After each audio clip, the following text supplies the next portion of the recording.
Hello everybody, welcome back. Let's have a look at some of these coins, shall we? Hope everyone's doing well. Happy birthday, Richard. Hope you're having a good one. 21 again. Right, let's get straight in on it. And I'll tell you what I'll do, if it's alright with you lot. If you all put your questions in now, I think I'll open this up after half an hour. See if we want, some of the old general public to come in on it. But let me know if you don't want that, no big deal. And let's get started. So I made a video today. It's the first one in a while. I've been so busy. Kids started school this week. She did like a taster session, so I was in there with her, and then she doesn't go to nursery anymore. And then next week's it's going to be even worse, I think, because she only goes for the mornings, which means that, well, I only have little pieces of the day in the morning.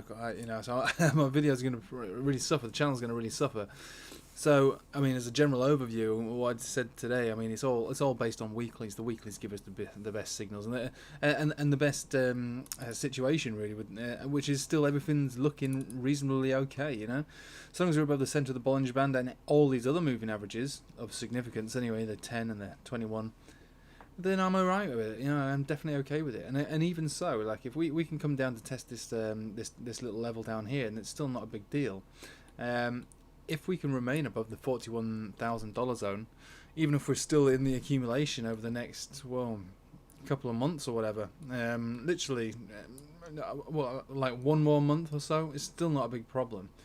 We are forming a cross that will be above the cloud, and the price action will be above the cloud, but the Chiku span isn't, so we're not going to get one of those epic signals on the weekly for Bitcoin anytime soon, until we actually break above the Chiku span gets above the price action over here. Then maybe we can consider that, and that would mean that really we'd have to be above $60,000 for that signal to really form, unless of course Bitcoin goes sideways for the majority of the year, for another until the end of November really, and then launches, then yeah, we get it then. But either way, that looks good to me, and like I say, the market in general looks quite good to me. Bitcoin dominance, on the daily here, going down 1, 2, 3 times more or less. Bollinger Band extending down to this level. It does look bearish, I have to say. And me in the Bitcoin dominance chart. I always what's the right word for it? I kind of sell it short, really. I always think that it's going to bounce, and it so far it hasn't. Let's face it. I mean, this has been the biggest alt season known to man, really. Yeah, and it has. It's bigger than this one because there's more money in it. So size isn't everything. It's what you do with the cash, really. And there's so much more money coming into this, than this has been the biggest alt season I've experienced. And we were all in it from the very beginning. So. We've indulged ourselves, and there could quite easily be some more indulgence. It doesn't stop me from playing hedging against the risk of this potentially bouncing. Either way, that is that. And the total market cap looking pretty much like another version of the Bitcoin chart, but definitely a little bit better. You can see we're much more extended than the above the moving averages. And we also have what would appear to be one of those signals coming in. The one the itchy cloud conversion baseline cross with the Chiku span above price action. But we're not like Bitcoin. This one looks better because it looks like if we were to continue with this price or higher, then we'll probably get that signal. And that's on the entire market. So I'm more bullish on the overall market than I am on Bitcoin in general. And I know I've not got that much time these days, and I don't really spend much time in the Telegram chat just because I can't at the moment. But someone was saying about, I can't remember exactly where it was. Oh yeah, talking about ALGO and maybe some other things. And for me, everything that I've bought, all the entries that I've got, they remain, and they will remain, because that I'm not looking to really do much trading at this point. Every trade that I'm in for the duration of the rest of this bull run, which I believe we're still in the bull market, and I think the bull run is yet to continue. So I'm very much still in it, and not looking to trying to get too clever. The only thing I'll be looking to do is when I hit certain criteria, obviously when things are very overextended, especially on weeklies, I'll be selling, to Bitcoin probably. Excuse me, and then a little bit further down the line, towards the end of this year, I'll start, maybe cashing out into actual cash, So, but it doesn't mean that I don't believe it can continue further. Everything's based level by level, but I mean this chart on its own looks really good. I mean it's not provided a signal on a weekly yet, but its position at the moment it would appear, and I always say don't trade anything unless you see a signal, but and I'm not suggesting we make trades right this very moment because of what we think is going to happen on this weekly chart here, but it does look really good, and I think that it's going to remain looking good. And then if we get that signal, which isn't going to be for a little while yet, bringing us into maybe October, this will actually go parabolic. I know it's gone parabolic already, but I think it'll actually go parabolic. I mean, it's difficult to really make a to pinpoint where it could go, but I could be talking of a market cap of crypto, 4 to 5 trillion really, and you can only imagine what that'll do for the market as a whole. Never mind Bitcoin. We're talking about the overall market. This is what this is. We can see how much better this chart looks to this chart. I mean, they look the same, but this one's better. And this is the market. This is Bitcoin. Market, Bitcoin. So yeah, the market is Bitcoin, but the market is definitely more altcoins now, because the dominance chart is down at 40 and looking to go lower. What I would say though is with all of this bullishness that I'm speaking about, we do have to be prepared for the ultimate crash, right? Because it will happen, but I don't think it's going to happen anytime immediately. But we do have to be ready for that crash, and if we can be, I suppose, conservative traders, and careful traders, and realistic ones too, then we can be sold. We can sell a vast majority, if not all, of what we're prepared to sell, and wait for that crash. Because I can tell you now, the day of that crash, or the day after, or a few days after that crash will then, even on something like Bitcoin, give you another 100% back, on its pump. So there, as you're scaling out, and you're, I suppose, feeling like you've done the wrong thing because it keeps going up, another 20%, another 40%, maybe another 100%, who knows, and you're sitting there going, oh, you just want to FOMO back in.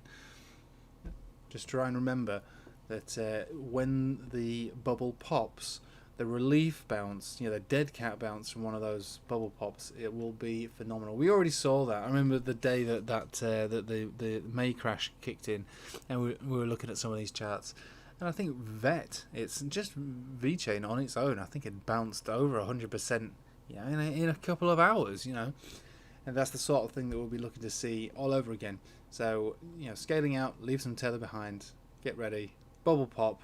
Don't go crazy trying to catch knives, but when something comes down to what we would consider to be an appropriate, support, and it'll be a big crash. We're talking a 50% more, in a day for something like Bitcoin. Then we go to town for one last final epic trade. Anyway, that's a long way away. That's not to the end of this year, beginning of next year, and maybe might even be longer than that. It's just a little strategy to put in your head. It's in my head. That's how I'm going to play it. Scaling out into Bitcoin on the way up from with all these altcoins. I'm expecting some really big moves on the market based upon this chart. Really, if we can double from here from our market cap, you can imagine what some of these smaller cap coins will be like. And I'm not talking small cap coins. I'm just talking about anything really. It's going to go crazy. I'm pretty confident it's going to go crazy. Maybe not this month, but next month and November and beyond. Yeah.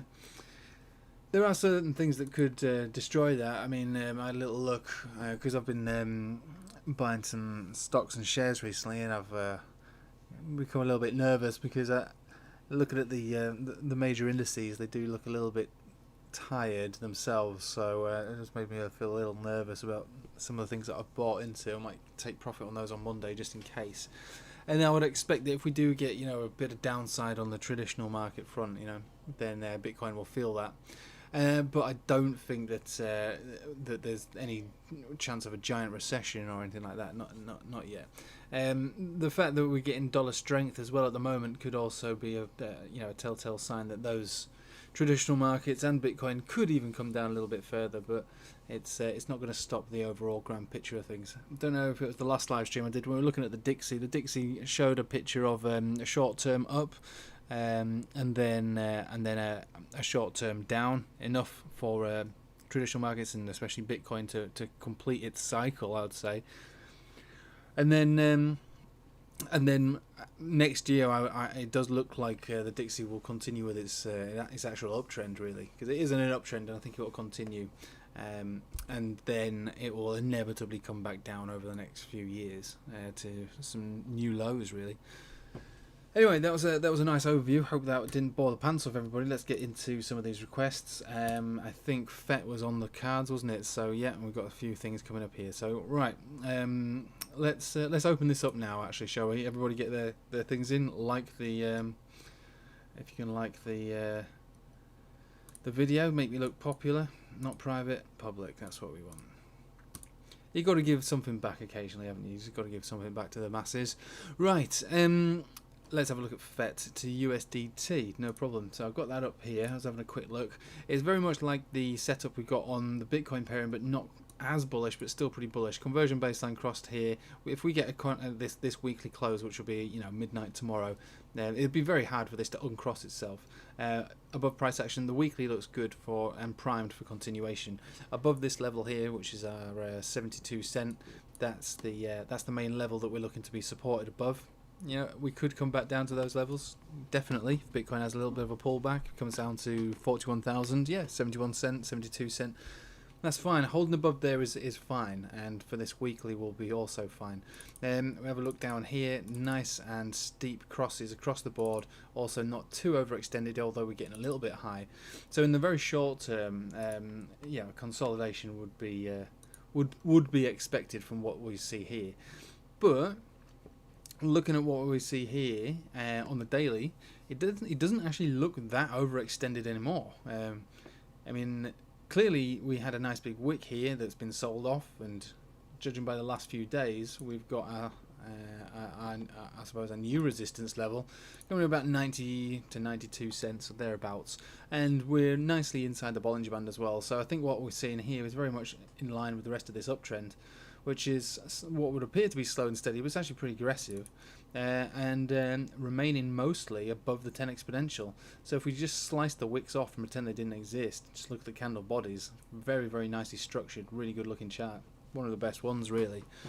One of the best charts, and this is again one of those coins that I'm not really prepared to sell until we either get very extended on the weekly money flow index, 95 or so.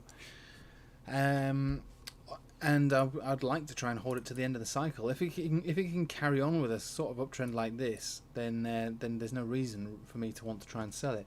The Bitcoin pairing looks exactly the same, but a little bit better, a little bit more bullish on the weekly. Let's bring it down to the daily, and we'll have a quick look at that. Yeah, very much the same. So you can see, like between all these moving averages being respected very well. The 10 gets it most of the time. 50 got a little bit of it. The 21 got a fair few, and the 21 again, and now it's the 10. So it looks to me like it's very much still in its uptrend. There's not really much point in me bringing it down any further than that, because I'm pretty bullish on it, to be honest, and I'm glad to be in it. Harmony ONE, let's have a look at that. So another one of the Binance IEOs. They're all getting a little bit of a pump. They often move together. They used to move in the shadows of Matic, but now they're doing their own thing. So yeah, I mean, look, it's pretty much on par with FET and doing pretty much the same thing. Bullish chart on the daily, a bit extended at the moment, broken above this level of resistance, so that's nice to see. Retested it, in fact, even today, and I suppose yesterday, really, retested it and staying above it.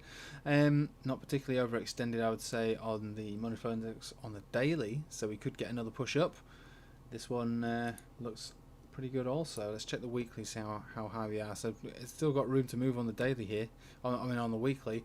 And we've got our previous candle body all-time high over here, which is more or less where we're getting rejected from. We'll call it 20 cent. Nice and even round number, because that's what people like. Do we have a signal like we had on FET, though? That's the question. It's forming, so we'll have to see where we are on Monday morning. if we've got one of those signals. If we do, then great.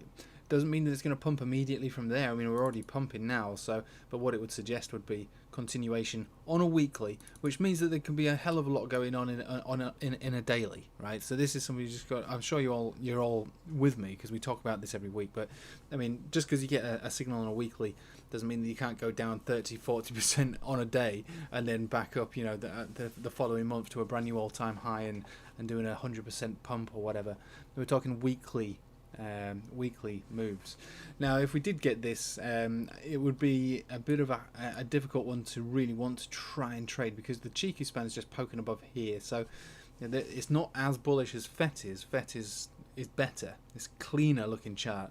This one's not quite so clean. Although, you know, if we do get that close and we did get that cross and we got the price action was above here, then you've got to take it for what it's worth. The problem would be is that if we don't continue to move above and break a new all-time high next week, then the essentially the signal will be cancelled out. You know, if we close it at this level or in this price action. But it's looking good. I like it. I do favour FET over Harmony ONE, but they both look good. And like I say, this is a signal potentially on Monday. We'll have to have a look at where it goes. And so long as we pump to a new all-time high and stay above, I'd say about 21 cents, it'll have continuation on the weekly, which means that it could come down, consolidate, but then go back up, and you know, like I say, continue on a weekly pump. I've got no price targets for you, only that it does look pretty good to me. I like the way it looks. Obviously, everything's driven by Bitcoin at the moment. If Bitcoin wants to pull down and pull back, everything else is going to pull back. What do I think about XRP and BEPRO? Right, okay, let's have a peep at these guys. XRP has been such a slow beast. I'll get it up on the Bitcoin pair as well and clear off some of this noise. Right, so XRP looking pretty tired, but still okay on the weekly as far as moving average is concerned. And look what we might be having. Oh no, that's a shame. Yeah, that's not a conversion base line. That's just the center of the Bollinger Band. No big deal. But I'll tell you something though. You know, it's not that it can't get one of those signals. It could, but it's a long way off. Rejected from our area here, this boxy zone. Look, weekly still is in a decent position. I'll just check how high these things are. That's fine. I still think it's fine. We've got this long-term trend line of money flow index support. Bang, bang, bang, bang, bang. It's a lot clearer, I think, on the Bitcoin pairing. And as far as I'm concerned, you know, whether we come back down to test it again before making another big stab up, I think it's pretty good still. If we think about the weekly chart on Bitcoin pairings, we see that we're just ducking back into the cloud. But the main thing to hold on to is that we're above all major moving averages on the weekly. And we are either in a bounce at the moment from this last low, which was down here, or we're coming down for another retest of that. Either way, the weekly chart looks okay to me. I know this is, you know, it's going to sound very repetitive, but everything's based upon moving averages, you know, and they're almost all facing up. And we're above all of them on the weekly. We go to a daily and see how we look there. So being supported on the green 50 exponential, holding on to there, you know, and this, you know, like I say, it's there was quite a sell-off yesterday. So we're back actually within this consolidation trend line really. So breaking above there is obviously what we need to do. This is kind of not the last stand, but it would be a nasty drop if we did break down from here. We would be making, you know, a lower low than this wick. But for the moment we're still being supported on it. Yeah, MACD's turning down. So I mean, I'm impartial really to the way that the daily looks. There's no signals on this to suggest, you know, immediate pump. Breaking out above this descending trend, and which is also where the 10 exponential is. It's about $1.15. Should have continuation back up to the $1.32 to potentially $1.45 zone. But for the moment, we're still stuck beneath that, as well as the center of this Bollinger Band and these moving averages and this descending trend line here. So yeah, I mean, that's all there really is to say about XRP. There's not a great deal more we can say about it. The weekly looks good, and we're looking for continuation on that weekly. Overall, I don't think we're going to see much over the next couple of days, and with the dollar increasing, we'll have to see how that pumps over the week, you know, over next week, as well as traditional markets. If they break down, you know, if I say break down, if they start to go into, you know, consolidation or you know, a short-term downtrend.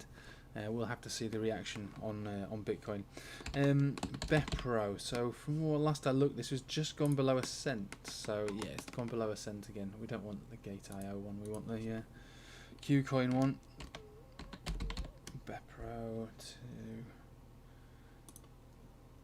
right. Let's just get rid of these. Clear off some noise. So I mean, just I suppose a brief recap of Bitcoin. I think we're in a sideways, range, to be honest. Just for those who are just joining now, sideways range, and back up to the top of this trend line to the max. Between, I'd say probably between. First level is going to be all these areas of on the daily. We've got the 10 exponential, the 21, and the 20. So the range I would suggest that we're probably likely to play in over the next few days would be between about 48,004 to more or less where we pretty much are right now, 44, all the fours basically, and breaking down below these zones is likely to bring us down further.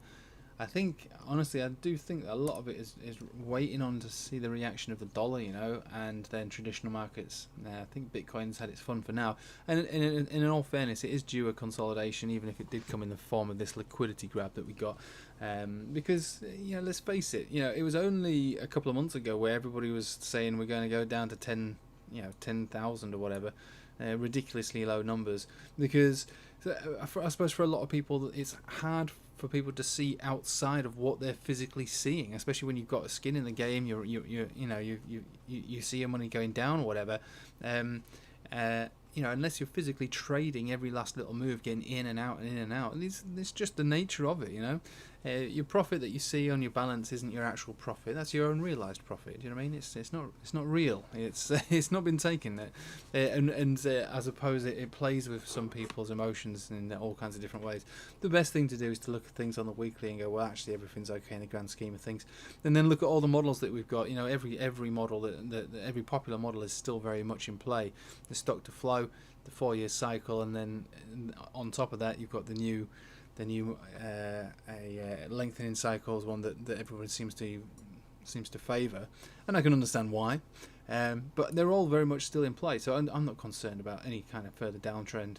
I would be concerned breaking down below about 41,000. Candle body closes below 41,000. I would get concerned, and I actually would also be very concerned at around about basically 38,000. I'd be very concerned if we close below there, and actually that could spell bear market, but I don't see any of that taking place. Right, let's get back onto BEPRO. So BEPRO looking a bit sad really now, I have to say. It's looking pretty sad. Let's see how sad it is over here. Yeah, pretty sad as well. So we did get 2 stabs of bearish divergence and a third one, which is actually fine to be in this situation.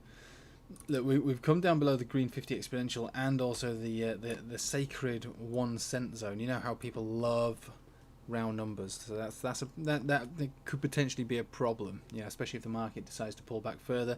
BEPRO would also pull back further, and we'll see how. I suppose a lot of people on my channel call me all kinds of names for calling it a shitcoin, but it might end up being one. It could end up being the shitcoin that it is really. It's worked out all right so far, but on the daily it's make or break right now. Do you know what I mean? The 1 cent zone is a bit of a problem. Let's bring it to a weekly, and these weeklies are really hard to see because that stupid thing there. Let's get rid of that.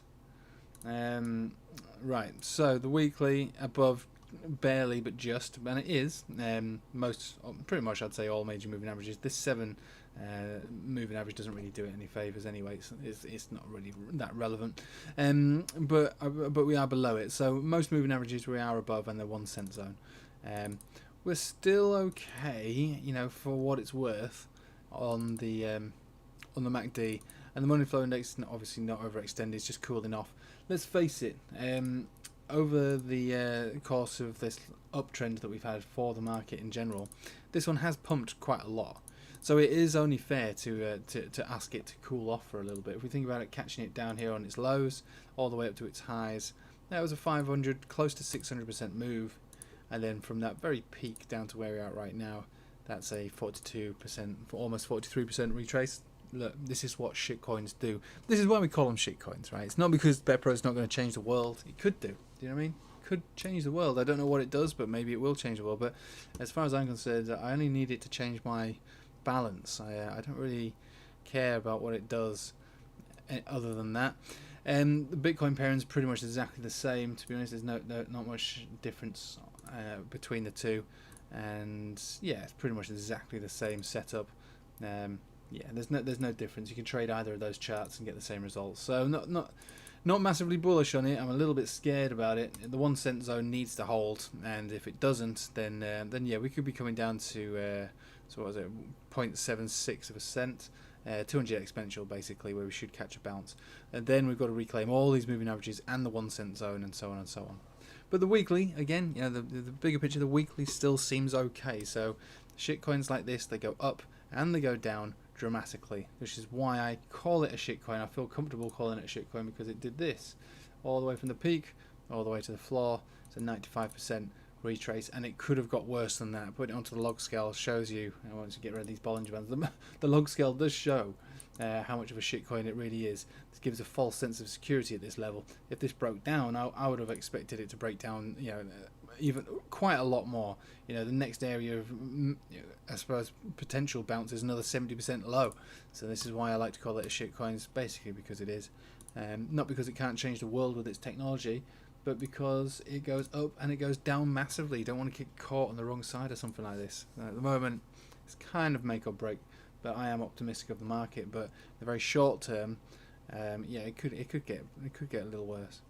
Right, let's clear off some of this noise. What else do you want me to have a look at? Finally bought a bit of BTG. Hope it will pay out. Well, I think it's only fair we assess the situation. BTG.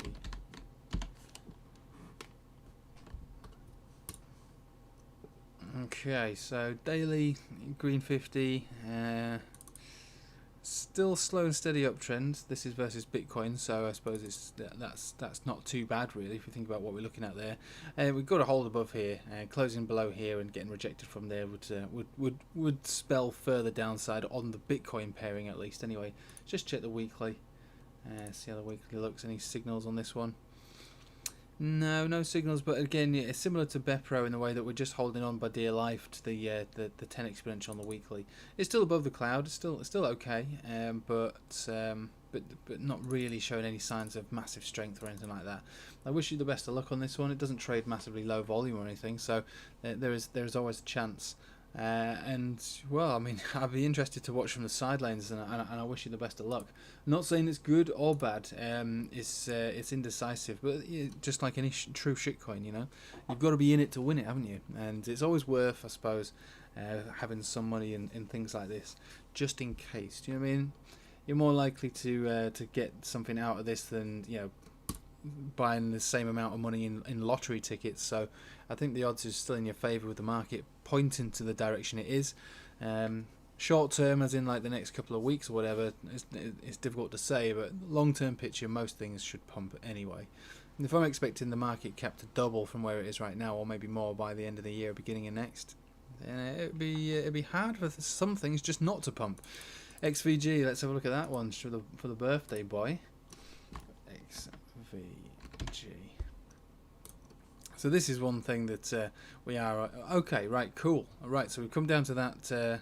We've come back down to this this level of support. So that is a worthy place to try buying. I'd say. And again, I'm not your financial advisor. Don't spend all your birthday money on this, Richard. But if there was any birthday money knocking around, you could make. Yeah, it's not the worst place to buy into anything. I mean, we got to recognise it for what it is. There is a death cross followed by a golden cross followed by a death cross. You know, when we start to see things like this, it could just basically mean we're accumulating. But it doesn't mean that we're strong. It doesn't necessarily mean that we're weak, even though we're death crossed. But it's not the best setup we've ever seen. I have to admit, below the cloud, below all major moving averages. But that's where you'll find bottoms. Do you know what I mean? You will find, you're not going to find a bottom when you're above all the major moving averages. These help us when you're in a trend with the momentum and the strength, but they're not going to help us pick a bottom. That's the last thing they're going to do. So if there is a bottom around, this could be it. And we've been looking at this level of support for a bit, I suppose. So we go back in time. It does have some relevance to it. Tops, supports, resistances, breakouts, supports, resistances, supports, more or less a support, and support. So you've got to be in it to win it, I suppose. And so if that's the case, then maybe we're looking at a bottom. We've got not that you would really want to do it, but you know, this isn't really the way to actually play it. But there is bullish divergence on the money flow index. Money is entering this as we speak. The RSI is basically neither here nor there. Let's check the weekly. So it's kind of the opposite on the weekly, turning down, actually getting to a little bit of a serious issue down there, and we're below all major moving averages on the weekly. But again, like what I said, if you're going to try and find a bottom on something, you know, moving averages and momentum oscillators aren't really going to help you with that kind of thing. And there's no clues here other than that basic level of support to suggest that maybe this could be a bottom. That's all there is. There's nothing. There's no other signals. There's nothing at all to say that this could be a bottom, other than a historical gamble based upon price action. If we think about the 4 hourly, I suppose we are turning up ever so slightly. There's not much to it. If this is the bottom, don't expect a giant pump, but expect this to be a decent position for you to hold for the duration of the rest of this bull run, perhaps. But yeah, I mean, like I say, it's good. The problem with supports like this is that if they do break down, it does go down a lot further. But if there was ever a time to try to catch a knife on something that could end up being like a bit like EOS, do you know what I mean? Just like slow, drawn out until the day that it finally pumps. Then yeah, I don't see a problem with giving it a go. No, not really. In fact, I might throw a little bit in myself. Why not? Just a little bit. So yeah, good call there, potentially. Right, CC, can we have a look at Super and ANKR?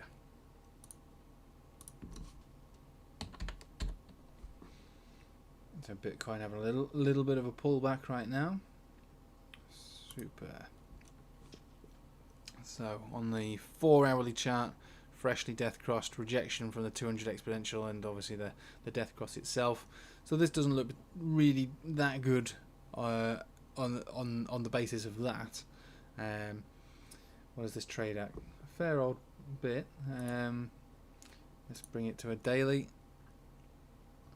Kind of a bit flat really, but below all major moving averages here as well. So that's not really a good sign. We might have to start looking for potential supports on this one. And weekly actually looking to close below all moving averages as well. This isn't a very old chart, so it's difficult to really give it time of day really when it's not that old. But from everything that we see right now, doesn't look that great, I have to say.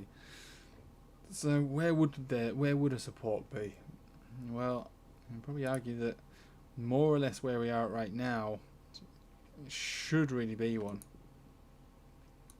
We've got these levels here, rejections, kind of a rejection here, rejections here, and then a little bit of support over here, and we're breaking down from it here. So I guess it's make or break, but we are below it. So I would be a little worried to trade on this one myself, turning down quite nastily below the 0 point at the moment. So if the market continues to drop a little further, this one is one of those ones that's likely to get wrecked. So we'll have to think about where we could pick it up from, I suppose. I would be looking at this zone down here as a potential area. It's about just above 50 cents, 51, 52 cents. That could be the area where it gets picked up, and that would be quite a drop, 36%. Not saying that that's going to happen, but this is why things like this scare me, because they don't have enough. It doesn't, you know, it doesn't even have a 200 exponential on a daily, so it's difficult to really look at this and take it for what it's worth.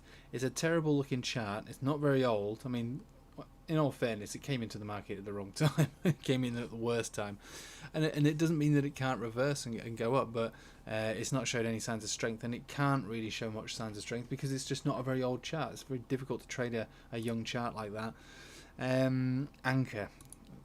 Let's have a look at that.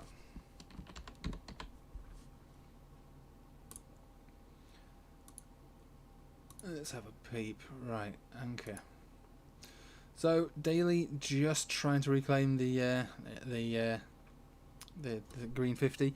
I'm alright with this one, in all fairness, because what we see is, I suppose you could call it golden cross, but we're diverging quite nicely and we dumped down into it, which is usually quite standard practice for something that's about to break bullish.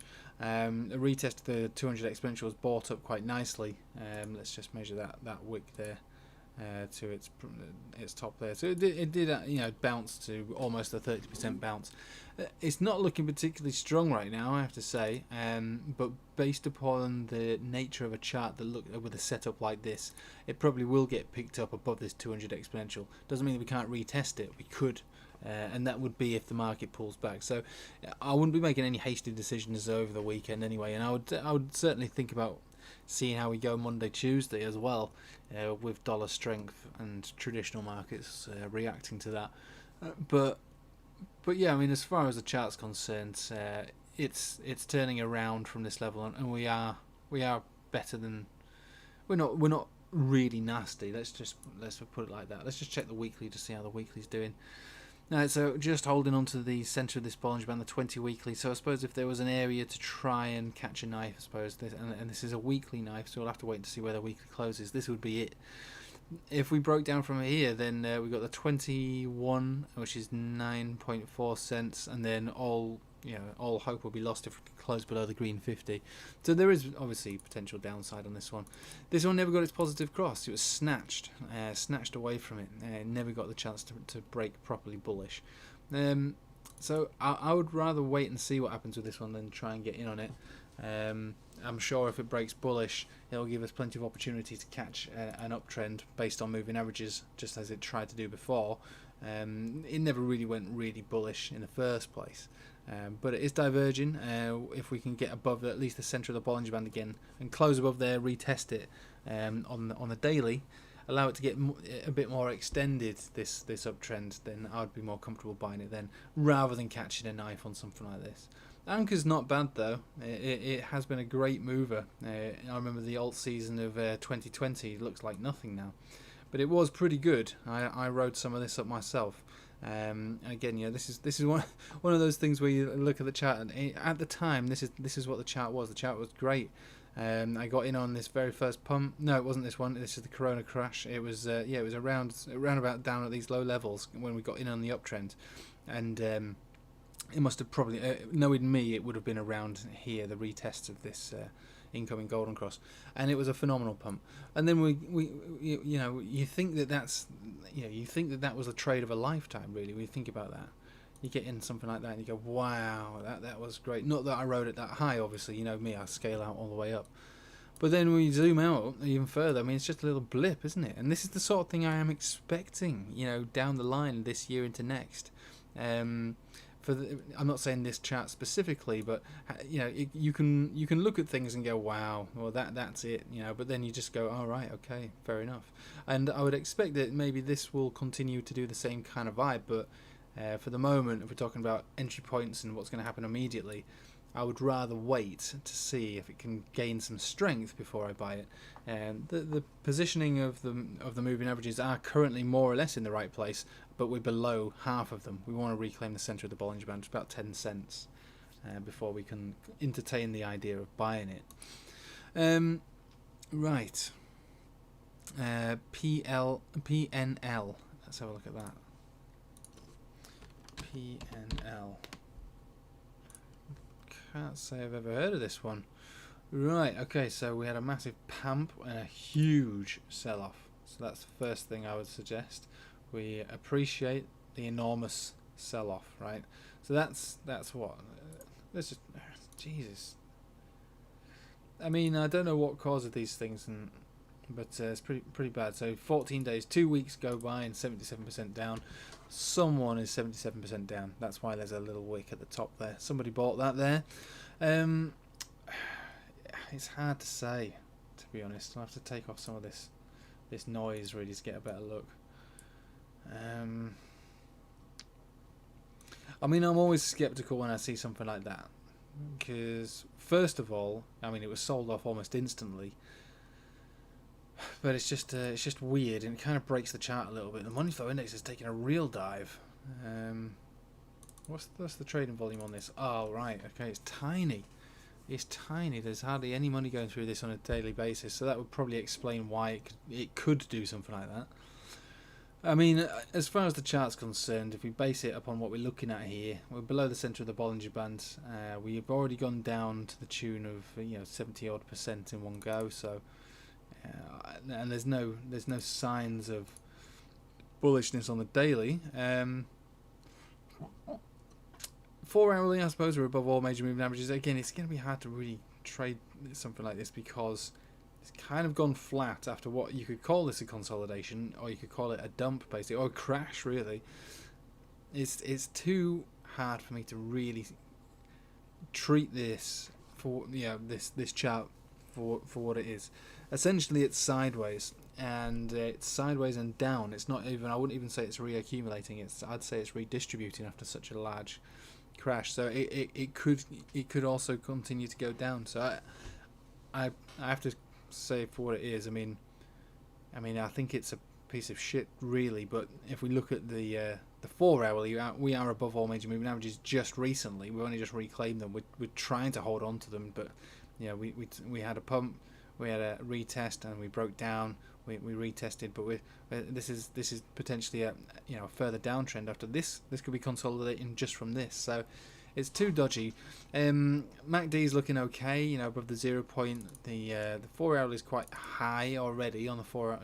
So if we did pump any further, back up to 10 cents or whatever, you get a pretty high read on this one. You'd be sold off, I'd say, quite quickly. I really don't know what to say about it. I'm afraid it's difficult for me to give an opinion on it, and I suppose when you can't form a decent opinion on it, it's probably best to leave it alone, unless you're happy to have a little bit of pocket money riding on something like that. ADA, let's have a look at that.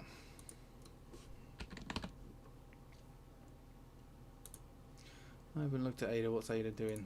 Okay, so it's still pretty good. Nice little pump this last 4 hours. Rejected from the centre of the Bollinger Band, no big deal. Had decent reaction on the green 50, which is pretty good. This isn't really an RSI breakout yet. So we had the bearish divergence kind of play.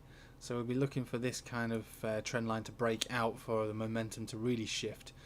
ADA's strong. I underestimate ADA all the time, but the money is leaving this as well. The money flow index, it's not. It's just cooling off, really, I suppose, after its last move up from $1. So it's not saying buy me up or anything like that. Let's just check the weekly. I imagine the weekly is pretty good. Yeah, the weekly's really good. The weekly's pretty good, I'd say. Way above all major moving averages. A nice big buyback on this weekly too. So I suppose that in itself says everything you need to know. The buyers are just not willing to let go of this that easily. And right, so and this is good as well. So we do have a conversion baseline cross from down here at $1.60. 63. So that would have been the weekly entry point for a long-term continuation. And as far as I can see, we're not diverging on the conversion baseline, but the Chiku span is way above the price action. It would take one hell of a dump for this to touch the price for us to get out of that trade. Again, this trade is only really relevant for people who bought anywhere above this, within this cross, and this cross, I suppose, ended here. So I suppose it's not fair to say that it was $1.60. The entry point would have been. It would have been in the candle open here at $2.17. So that would be the entry point based on this signal.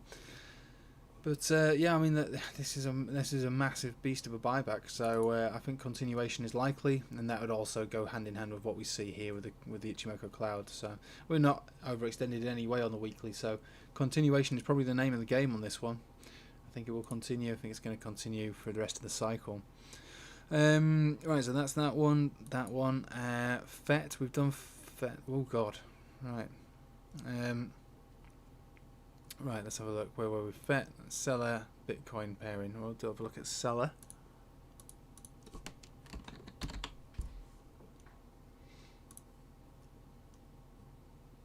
Okay, so looking pretty good there on the weekly, but you know, it's lagging behind, I suppose, FET, Harmony One's basically. You know, it's like an amplifier of FET, I suppose. They all work together. They all move, you know, kind of as one in a way, but especially CELR and One. Excuse me, I think I'm gonna sneeze. Hang on. Yeah, CELR more or less copies what One does, because they were released at the same time, doing the same thing. They used to follow what Evermatic does, and now this one follows Harmony One. So really, I suppose Harmony One's the better one to be in, but if there was one to pick up after that, if whatever Harmony does, then this generally does. But if you look at this chart, it looks very much like Harmony One's chart, just a little weaker. But weakness doesn't necessarily mean it's bad. It's more of a better looking chart. Harmony One's a bit more of a messy chart. The breakout here of a retest on the weekly above all major moving averages and really pumping at the moment. How extended are we right now? Not that extended at all. So that's not too bad. We're looking for a retest of the previous candle body highs over here, 160 sats. That's fair enough. And then, I suppose the next step would be the holy grail of the conversion baseline cross. We're not going to get that for weeks, though, to be honest. And like I say, we haven't got it now. If we don't, we won't get it. But it is in the making. But we only trade a signal when we get it. Let's bring it to a 4-hour to see how extended we are there. Not that extended at all, really. So this could just continue. I don't see why it wouldn't. It doesn't look extended or overreaching in any way. Conversion baseline cross on the 4-hourly over at this portion here, 116 sats. So everything says it should continue, to be honest. 4-hourly, daily, weekly, all looks quite good. Be prepared to obviously suffer the wrath of Bitcoin. I mean, we are up 17% versus Bitcoin today, but it's basically going to mimic what Harmony One does, I'd say. On the weekly charts, they have massive ways to reach to their all-time highs. Yeah, don't think about things in terms of all-time highs versus sats. That's pretty unusual that sort of thing's going to happen. I'm not saying it wouldn't happen, but I think it's pretty unusual that we can't really expect that of any altcoin. This is why I always bring it up. Like there's not many altcoins that look anything other than this versus Bitcoin. This is why I'm always very cautious of altcoins in general, and why I like to hedge, especially at this stage in the market, by taking profit into Bitcoin, because you know, in the grand scheme of things, if you were to buy when this came out either Bitcoin or CELR, you'd be way better, massively better buying Bitcoin. You know, yeah, on day one over here, what would you rather have, CELR or Bitcoin? Well, I tell you what, you'd rather have Bitcoin, and pretty much every altcoin chart looks like this. The only exception is pretty much that I can think of is Chainlink. There'll be some others, I'm sure, now with some of these big things like Solana and that are really just pumping and pumping. But the older charts, they all look the same, and I think generally, you know, when you zoom out on any Satoshi pairing chart, they're very unlikely to reclaim anywhere near their all-time highs. So we really need to think about them where they bottom. And that's all we should really think about. Yeah, you can look at these areas potentially as areas of significance, but this can never. This might as well not exist. So all-time highs on Satoshi pairings are a bit of a red herring. I wouldn't really think about what you're looking at there as anything to be considered. StormX, FET, CELR, Bitcoin pairing. Which one do you think would be the best trade? Well, it depends on your entry point. I favour FET definitely, and probably StormX, to be honest. But I think all three are probably going to do quite well. But I couldn't really say. I have StormX and FET. I don't have CELR anymore. Right. Or which one is about to jump? FET or CELR? Are already in motion. Would you say StormX? So we have a peep at StormX then, shall we? I think it's only fair. And we're going to have a look at the Bitcoin pairing. Yeah, so I don't have a problem with this one if you think about what we're looking at here. Retest to the centre of the Bollinger Band are above the main area of support, which is 72 sats. We got our rejection perfectly on that level of resistance there, and we were inside a Bollinger Band. So I don't have a problem with that. Based on this weekly, it's looking pretty good. and knowing the way that this moves is it basically brews and brews for another big stab. So you could argue that we'll be looking at something like this already, being this, and the next move could be a similar one, like a much bigger one. But with this, I would, and I have, and I will again be looking to take profit on the pump. Majority of it, and just close it off into Bitcoin. This is a wild horse. Do you know what I mean? It's crazy. It's not something that I'm looking for a giant, continuation, moon chart. Although it could, but yeah, for me, it's just another way to earn more Bitcoin. And in this trade itself, I think I picked up around 66 sats. And it really did work to a T, really. I think my sell was 113, so 70%. Within a couple of weeks, 70%. Almost getting close to doubling the amount of Bitcoin that I put into it in a couple of weeks, and I'll be looking to do that kind of thing again.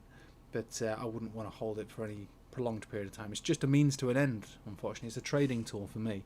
Trading isn't very high on it. It's 21, which is one of the main reasons why I would expect one of these big pumps to go up and then straight back down again. It doesn't trade an enormous volume.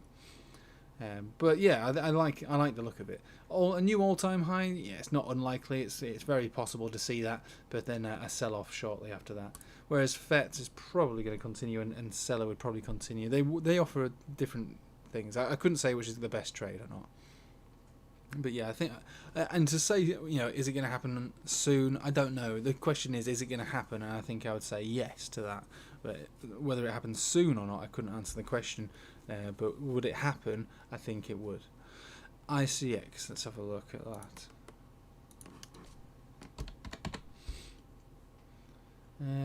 Bitcoin pairing. Okay, so weekly, below the cloud, but above all major moving averages. So pretty fair old pump there this week. From the bottom to the top was an 80% move, but then in all fairness, we ought to measure the sell-off, which is a 21% move. So the weekly is looking okay, provided we're above. We must have looked at this before. Provided we're above this level of what was resistance, should hopefully now flip to support. Let's check to see what the daily looks like after a move like that. So that just happened these last few days, didn't it? So our golden cross and our moving averages are all in the right place, and we got the conversion baseline cross as well around here. More or less, I would probably say the day we reclaimed this this area of resistance. So yeah, I quite like that on the daily as well. But after a giant move like that, maybe it should catch up to the price action. The moving averages should catch up to price action before we entertain any buy zones. So 10 exponential first of all, and maybe even a retest of the support wouldn't be a bad idea as well. I'm not favouring downside for anyone who's in it. I'm just saying that if you're looking to make an informed decision about where you want to get in on something, then yeah, the price could come down, or I'd love to see it come down to something like that, and then you pick it up based on not just it touching it, but its reaction to it. If we can continue with the uptrend, then fine. So yeah, the weekly looks good, and the daily also looks good, but short-term downside, just to test the strength. Don't think about it as a negative thing. Think about it as a testing strength by seeing if that support holds now that used to be resistance. Oh yeah, and about my cursed DENT, I had a terrible entry on this one, pure FOMO, and kept the dollar cost averaging, and very close to pulling out and break even, then dumped half. All right, okay, it's not uncommon. We've all been there. I need to pull the plug, go into something else, make up for my loss. Well, like I say, I'm not a financial advisor, but let's have a look at DENT, shall we? Let's assess the damage.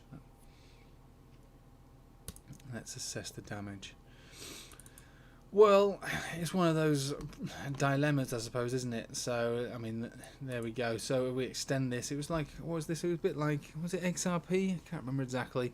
So yeah, they break out, and then the market decides, doesn't it? Bitcoin decides. This is always the problem. So yeah, the market decided not to allow these altcoins to continue with their setups, and this is always the problem that most altcoins will have. Not all of them, because we've seen some things run counter to the market, but generally, we always have to look at Bitcoin in advance of any trade that we make on these altcoins, because if Bitcoin decides it doesn't want to do it, then it's very you can have the best setup on an altcoin and it will just be failed because of that. So what I would probably say is the 200 exponential has been tagged 1, 2, and may even get tagged a third time. I can't say if this is super bullish or bearish. I mean, the histogram tells us that it is strengthening to the down, but this should hold. This 200 exponential should hold. If it doesn't hold, then yeah, it would get a lot worse.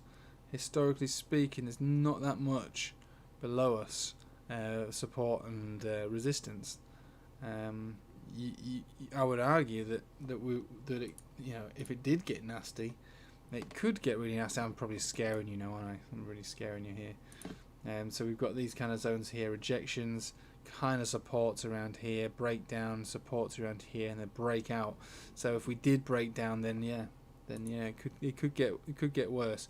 But by selling here, I'd also be afraid of selling the low, and if you went into something like CELR, which is already pumping, are you going to buy into something that might be pulling back in the short term while DENT has at least even a dead cat bounce from here? You're in a predicament that only you can resolve. It's a difficult decision to make. Let's check the weekly and we'll see what the grand scheme of things looks like. So actually, this one is above the center of the Bollinger Band, so the 20 weekly, it's above there, which is it's okay to be above there. It's still, the bulls will still have the upper hand ever so slightly, just by being above there. We are closing currently below the 10 exponential, so one of the weaker ones that we've seen on the weekly. It doesn't mean that it's the worst thing you've ever seen in the world. I mean, I personally, I would favour it with the rest of the market. You know how we started the live stream talking about the crypto market, the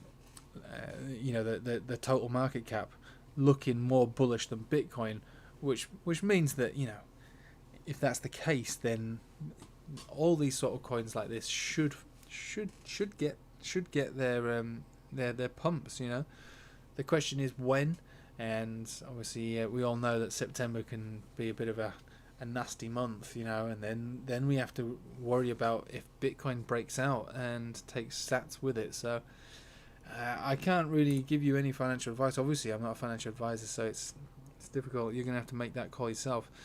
Ecomi, right, so that's OMI, isn't it?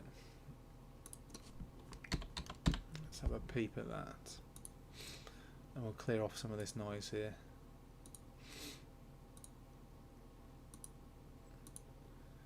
So much is going to ride with Bitcoin at the moment, and Bitcoin looks like it's going sideways.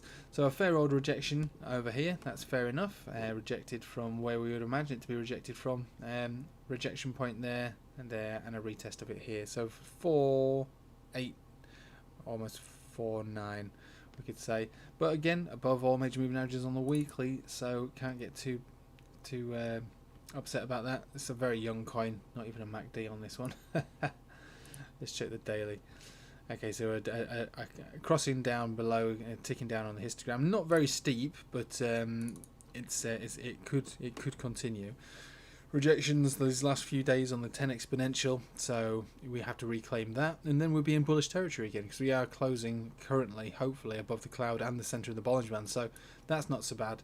But generally, that's I'd say this is a fair old pullback. The volume's low for what it is. Doesn't trade many places. I'm hoping it'll get listed on some other exchanges soon, because I actually been buying into this at its lows. Right, so we've got we have this level of support that should hopefully hold. Come on, you. Come on. And so yeah, we on the 4 hourly we've spent a little bit of time being held quite well actually on the 200 exponential, and then reclaimed this level. It's about 3.4, 3.3 or 3.4. I'd say it's a bit of a fat line. and that's where we need to be above. We need to reclaim, not just stay above there, but reclaim these moving averages at the top, the center of the Bollinger Band. This could just consolidate here for a little bit longer, reaccumulate perhaps, turning up here on the MACD as well and on the RSI, so showing a little bit of strength on a 4-hourly. Whether or not that will continue, this is a relatively decent area of support around at these levels between 3.3 and 3.5, and so hopefully that will remain. The daily still, like I say, is the main thing to focus on these small coins, because they're not very old, and again, something like this, it's almost not worth really thinking too much about because it's stupid to look at. So we really actually are mainly thinking about this, and if that's what we're thinking about from this portion here, you know, what we've done is another one of these: a rally up, consolidation, a rally up, back to there. We didn't even make a new high, and a consolidation. So I would argue that I will be looking for it to remain above here, 3.5 or 3.3. And then make another rally up, and it's only when we break above this zone here, 4.9 or half a cent basically, then we can start to talk about really bullish moves.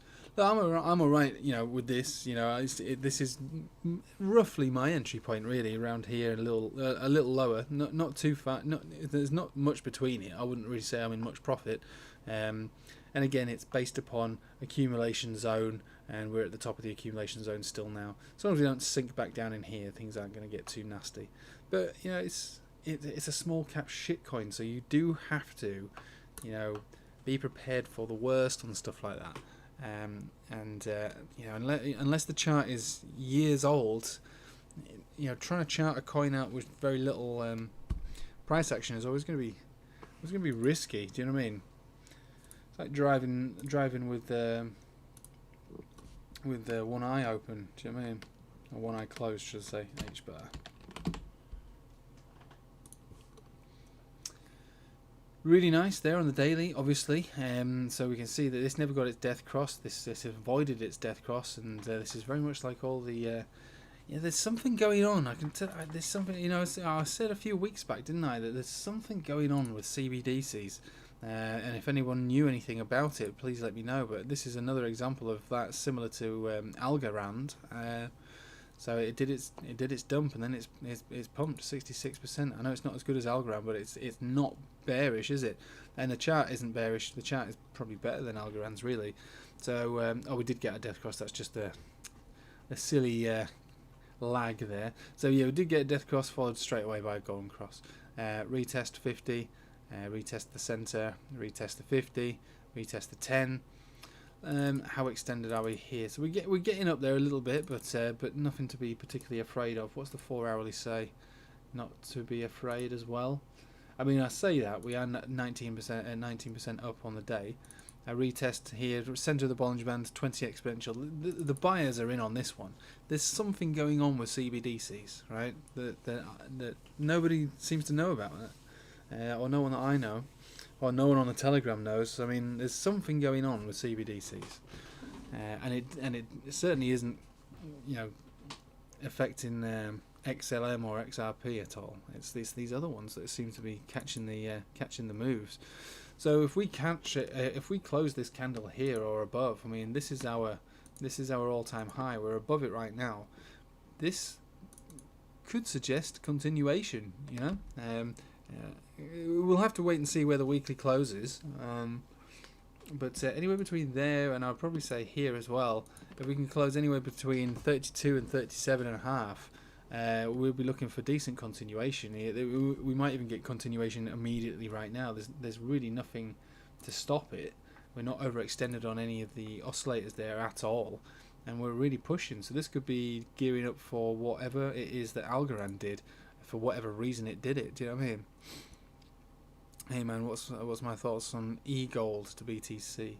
So the last live stream we did, I remember saying this is the best looking chart that we saw on that live stream, and I've seen recently on Twitter that people have been saying it's been pumping. Yeah, it's been pumping a lot.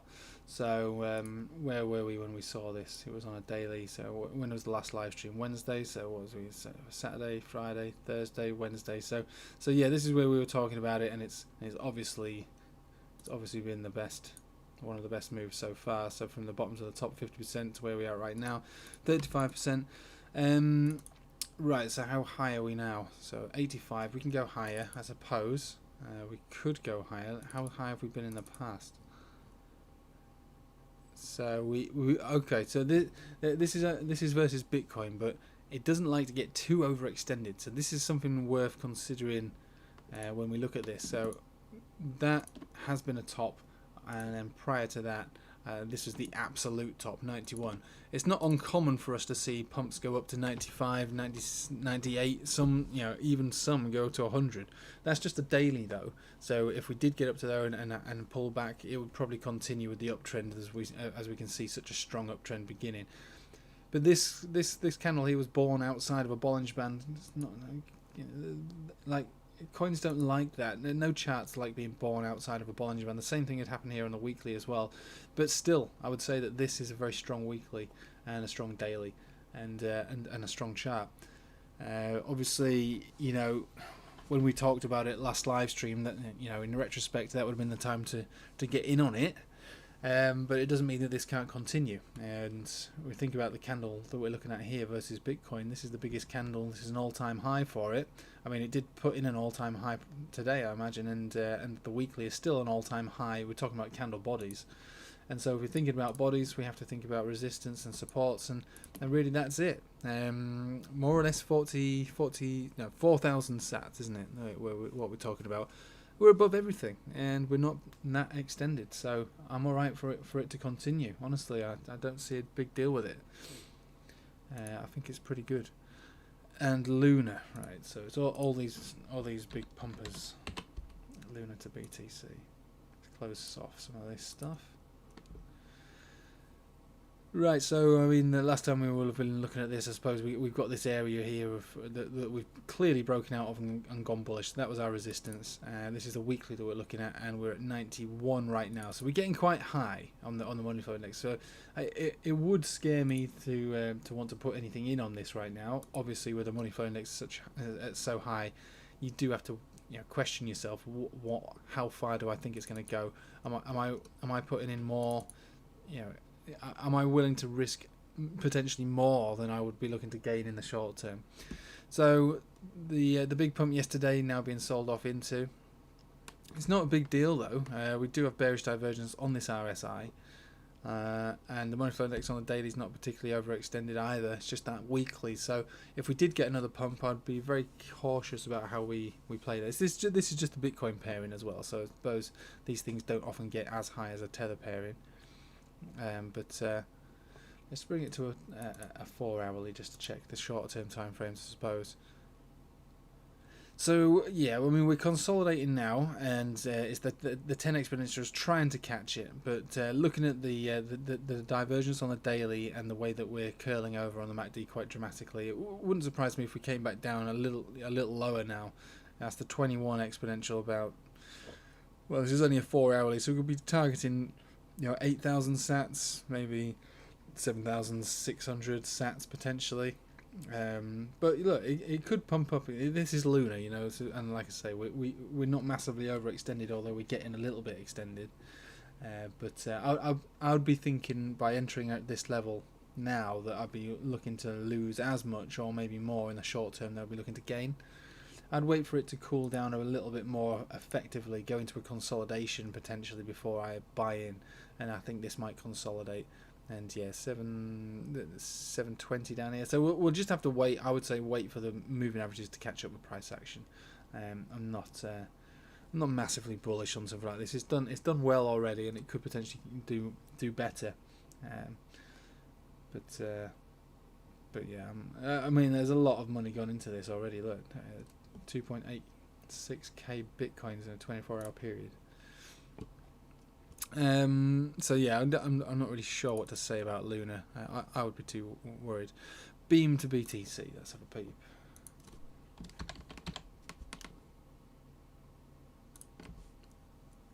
Okay, right. So this one's trying to reclaim this 200 exponential. That's what we want to see.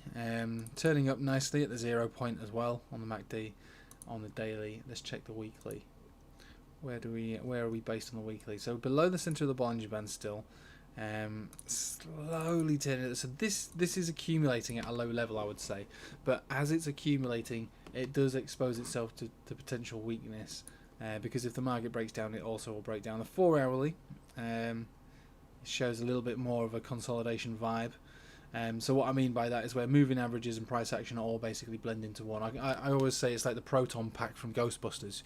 Moving averages all just shoot out at the same place, not giving anyone any kind of edge, and making it a very choppy trading environment. So look, all the way up, all the way down, all the way up, all the way down. A golden cross, a death cross, a golden cross. So it's all over the place. So that makes it definitely makes it feel more of an accumulation vibe.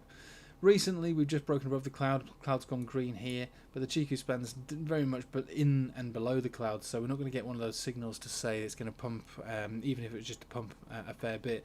I think what we'll be looking for on this one is for it to break out first of the 200 exponential and then come down to retest it, because one of the main rules anyone really should have is that, you know, until we break above this is like a major resistance, and then only when it's below us we can start to really think about uptrends and bullishness, because essentially, you know, this is the big daddy of moving averages, and because it's above us, it's the big daddy of resistance, which we've already seen that here. You can see a massive rejection there, the obvious place to sell off, which is the 200 exponential. Is exactly what it's there for. It should be there as a very strong level of support if we have a dump down into it, and also you should really entertain the idea of it being a massive resistance also. I'm not saying that this is going to come down. Technically it's in a slow and steady uptrend, but until we break above it, I'm not sure how much strength it can really gain. And also, if we think about how the money flow index looks over here, I know this only trades at 12 Bitcoin in 24 hours, which it's not nothing, but it's not much either.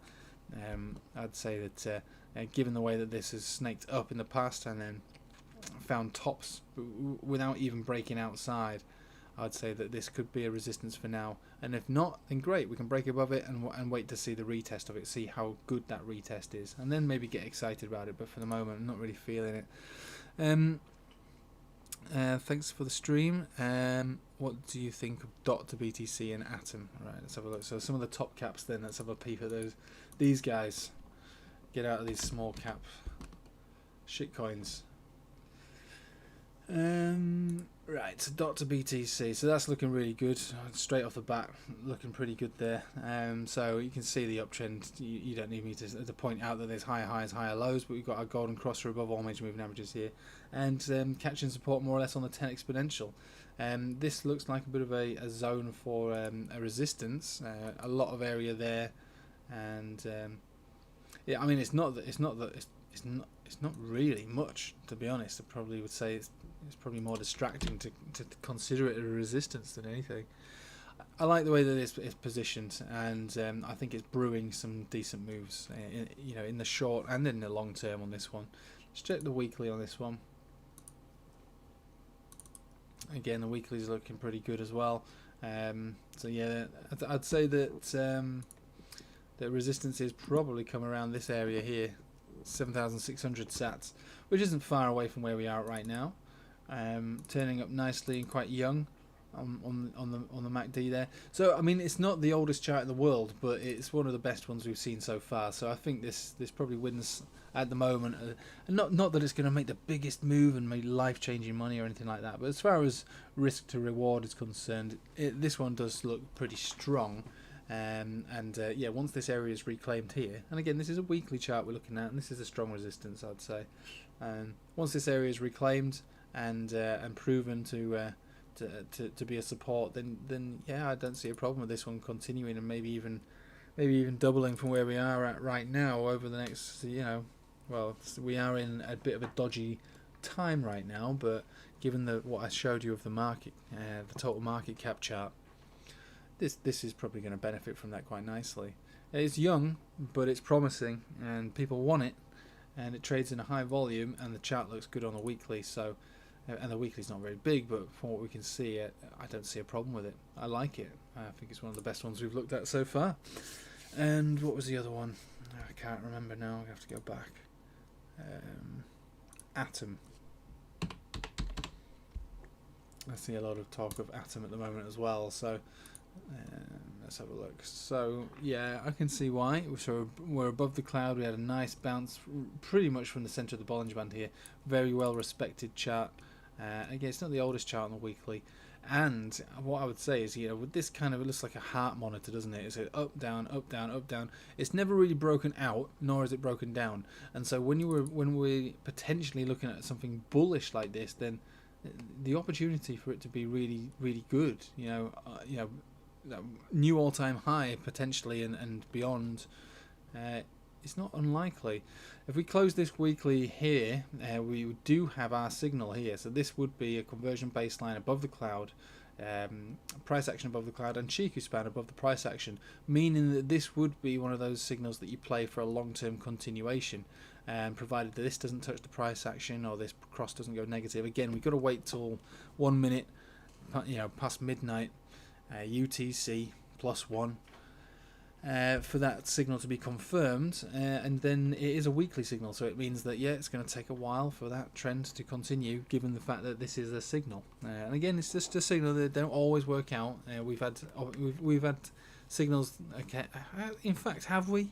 I can't really think actually, because the EOS one that we played wasn't failed. It wasn't a failed signal. They gave us a signal at about $3.90 and went all the way up to $14. It just didn't tell us to get out in time. That's the problem with these weekly conversion baseline crosses. Like, they give you a decent signal. They just you're gonna, because it's such a lagging indicator, you're gonna have to make that decision to get out. But yeah, I mean, that would be a signal. We'll keep our eye on that Monday morning. But I like the chart. Again, that looks pretty good. We're not extended by any means there. We are a little high over here, but not that bad. I'll just check the 4 hourly to see how high we are there. So we came up to the top and came back down again. This doesn't like getting too high on the money flow index. Yeah, this one likes to pull back within a safety zone. So looking for a pullback in the short term, maybe the 20 and the 21. So not a lot further down from where we are right now. Just 200 sats lower than where we are right now. Could be a decent buy, but again, you're going to be vulnerable to the market. But we are turning down, so buy order there, one there. Worst case scenario, all the way down here. Weekly, keep our eye on that signal. If we get the signal, then I wouldn't mind playing that myself. QNT to BTC. Right,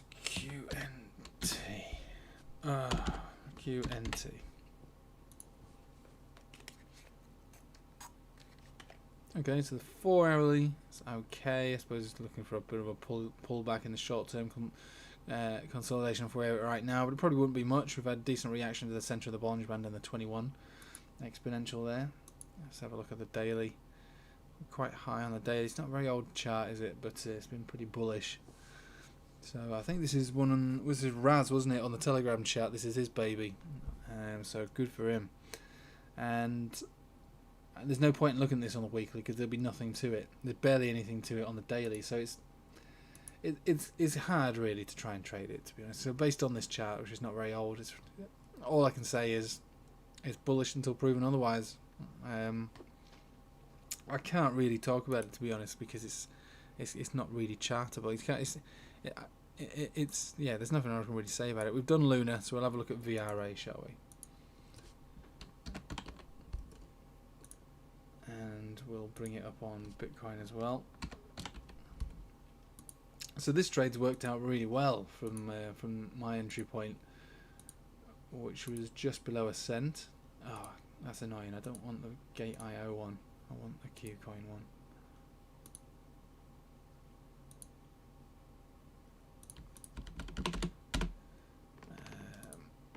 Nothing against Gate.io.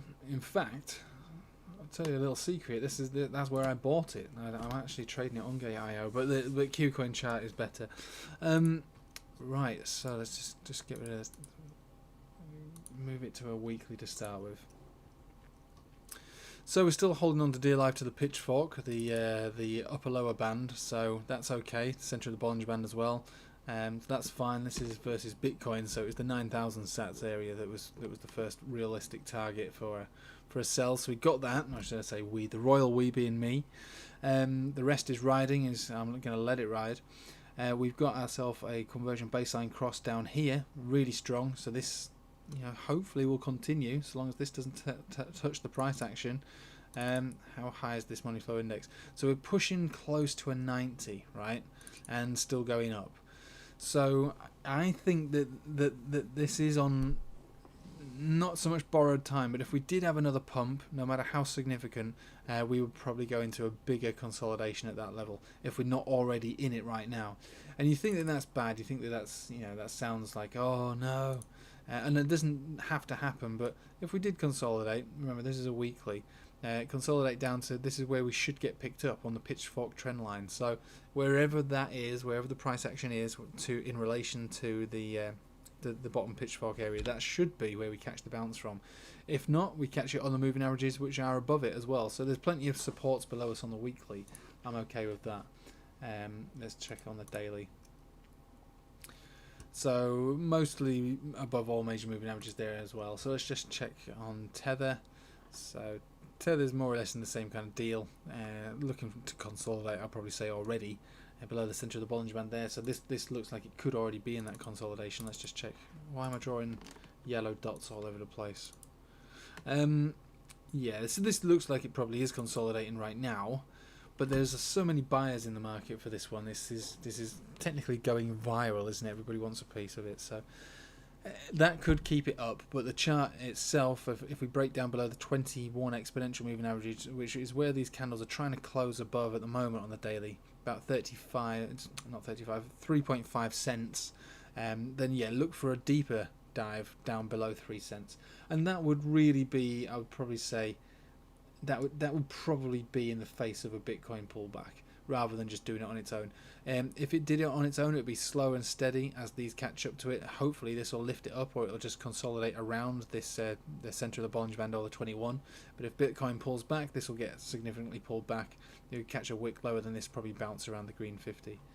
But overall, I'm okay with it continuing. We do have a decent trend on the weekly, so even though I've taken profit on it twice now, the rest I'm just going to leave to run for the rest of the cycle, because again, you know, it is catching a lot of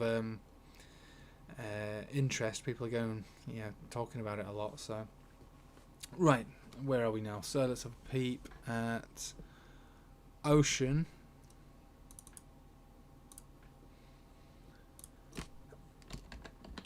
Ocean's been the worst in my portfolio. I don't know about you. It's not that I'm down on it, but it's just not doing what I want it to do. So the daily, yeah, it's looking pretty weak. Rejected here on the green 50 exponential is pretty weak, I have to say. Everything looks pretty weak on the daily. I'm not really a fan of this versus Bitcoin. Let's check the weekly. Yeah, I mean we're pretty much looking to try to close, but we want to close above it, but at the moment it's below all major moving averages, so that's no good place to be. Still not particularly bullish or bearish on the MACD. The MACD needs to really get above the 0 point, which is a fair bit away from where we are right now. If we look at the chart in the grand scheme of things, standard altcoin chart really, it just goes down versus Bitcoin. There's only one place to be in the long run, which is Bitcoin. I know it's boring. It's boring to say that, but it's very, very rare do you find any altcoin that outperforms consistently Bitcoin. So this is really what we should think about when we're trading altcoins. It's either a way to increase your Bitcoin balance or just a way to trade, and you need to know when to get out. So this is, you know, currently looking pretty sad. As far as support resistances are concerned, it's not really much to it, to be honest with you. I know this is a weekly, but there's really not much to it. It's a young chart as well, so there's not much to it. I don't like the look of it, to be honest with you. And I've always said it from the beginning. The reason I bought it was based on its fundamentals, which is something I never do. And this is why. It's because I'm not very good at it. I'm not saying that Ocean doesn't have good fundamentals. From what I understand, it has really, really good fundamentals, but they've got to be realised. Otherwise, the value won't be realised unless the fundamentals are realised. So, at the moment, I'm hoping it's a sleeping giant, but based on that chart, it's just a letdown, really. SXP and VET, right?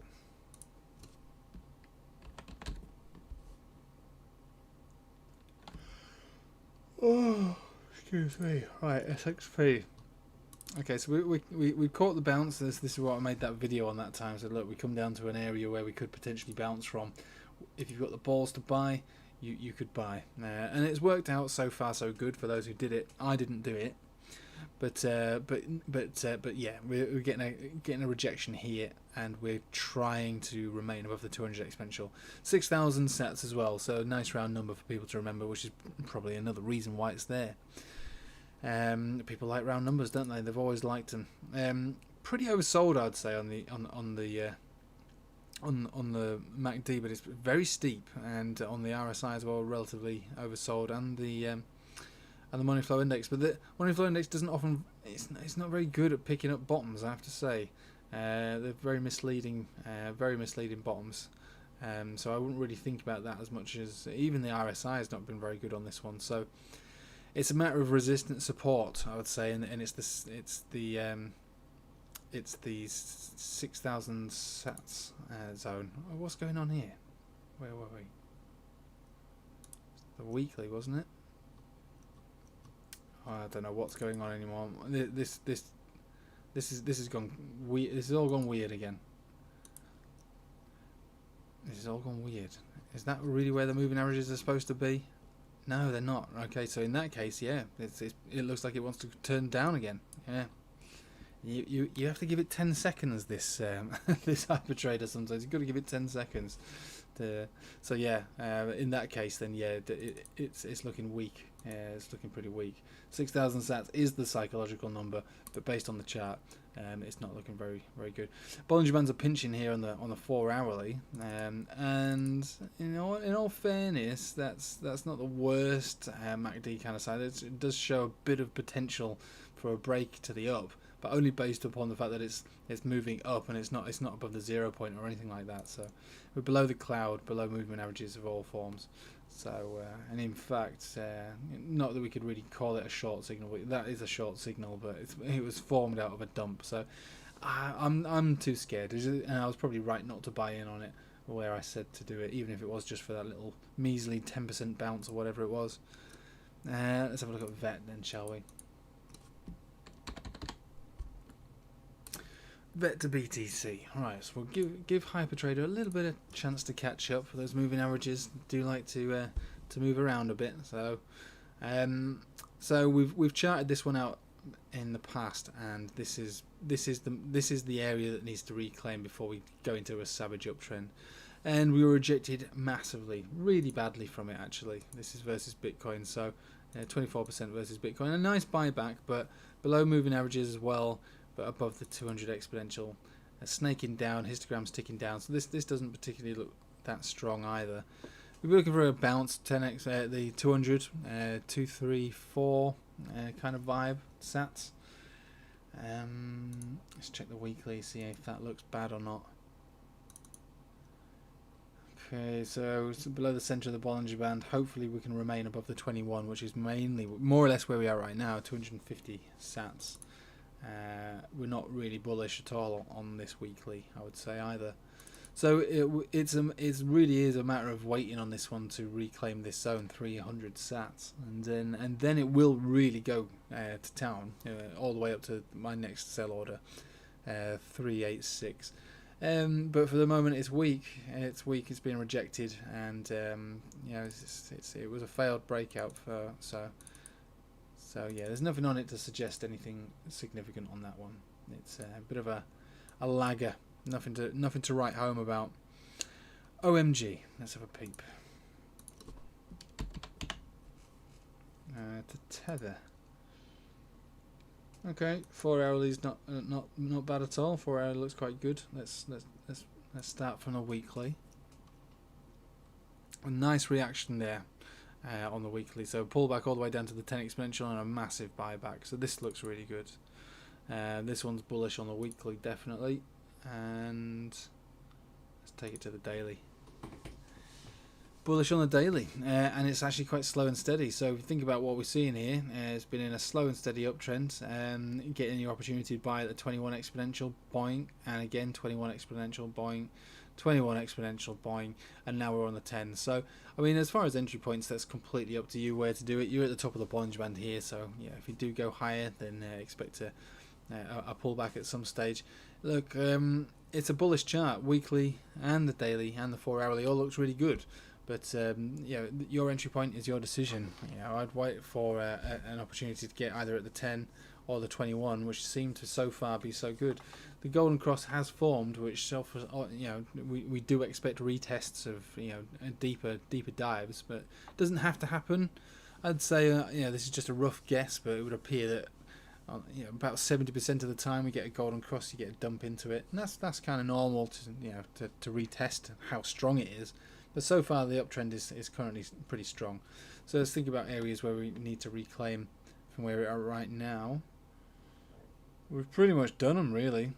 We've pretty much done the milestones.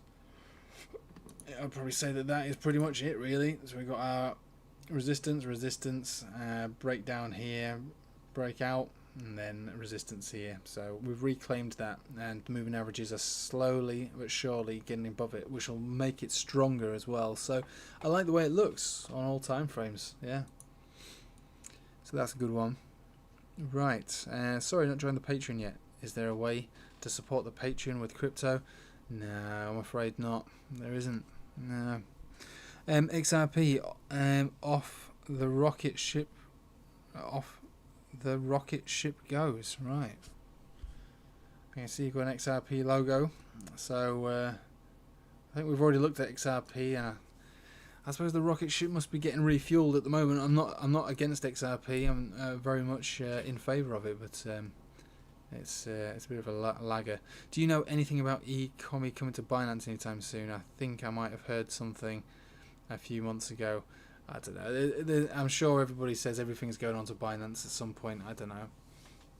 I have a theory about Binance listing coins, and my theory is that obviously they want to drill up as much trading as possible, and I don't think they're in favour that much of listing things that can't have a Bitcoin pairing as well, you know.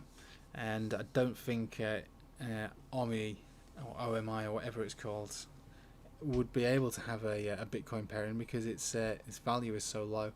That's just a theory. I know not all things have Bitcoin pairings, but what I notice is that when things have very low value, even if they did have a Bitcoin pairing at one point, and then they keep dropping to significant lows, they delist it from its Bitcoin pairing because it basically goes down to what, 1, 2, or 3 sats, and at that point the order books just get blocked, and it doesn't really trade. So that I'd love to see it there, but I'm not so sure as it would, based upon my own theory, which is that coins with such low value, I don't think it's in their interest to list them because you can have less, you don't have as many trading pairs.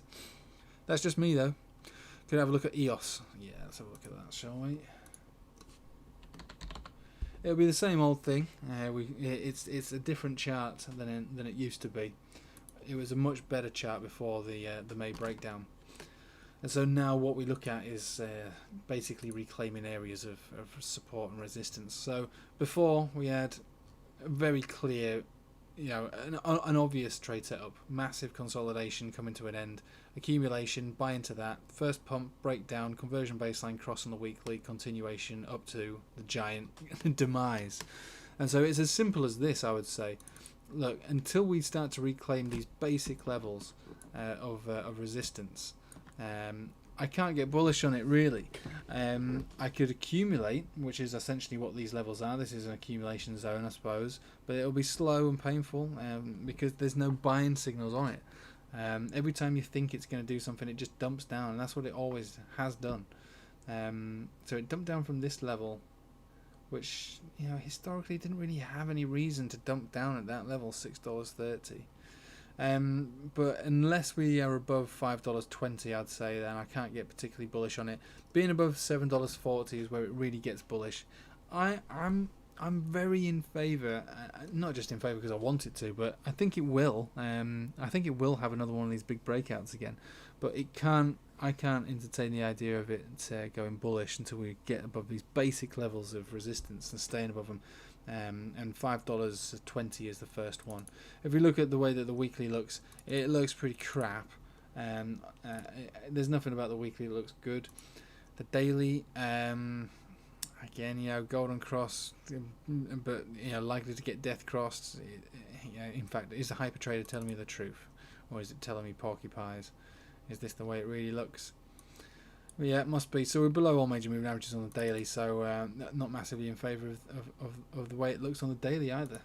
Let's have a look on the 4 hourly. Same old, same old. Bollinger Bands are pinching, but in favour of the bearish moves in its posture. But a reclaiming of this, but we do have a death cross forming on the 4 hourly as well, so it doesn't look good, I have to say. It looks pretty crap. Fresh shorting signal there as well on the Itchy Cloud, so yeah, not a fan of that really. Look, these death crosses haven't happened, so that hasn't happened. It could be a giant, you know, bear trap. You know, we sometimes see that, but for the moment, it's up to you if you want to buy into it. If you did, you'd just basically be buying into a choppy accumulation zone, which you might end up being in for a prolonged period of time. $5.20, you know, etch that onto your forehead. That's the time that we've got to. That's when we start to get pretty interested. How do we feel? How do you think the event for ADA will affect the price? I don't know anything about these sort of things. I'm not a big into these buy the rumor, sell the news type of things. Whatever the fundamentals or these kind of FUD events and stuff, it's just noise. The chart usually tells you everything you need to know. Normally, I would say if there's anything that's especially bullish, unless it really does add some value to it, like locking tokens up, like what we saw with Binance, right? So this is the thing, I don't pay attention to all this sort of stuff. I had loads of Binance coins that I was earning from trading bots and stuff, and then when it started going up, it kind of was like, oh, why was it doing that? Because I focused mainly, almost exclusively on charts. I knew that Binance coin was going to go over $100 at some point, but then it did that massive rally, and the main reason is Binance Smart Chain. Everybody locking up their BNB tokens. There's less of them around, and they're all locked up.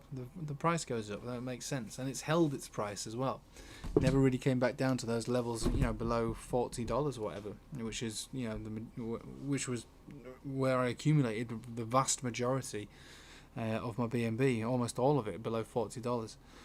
That's the sort of thing that I suppose would add real value, but I don't know anything about this event, so it's up to you to decide. Is it going to add value or is it not? If it isn't, then it might be a buy the rumor, sell the news event.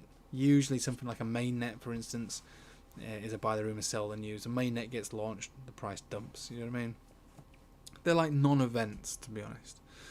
Right, hi CC, how's it going, pal? Yeah, not too bad, Steve. How are you doing? Sorry, got late. Have you already done ALGO? I've not. No. We can have a look at it.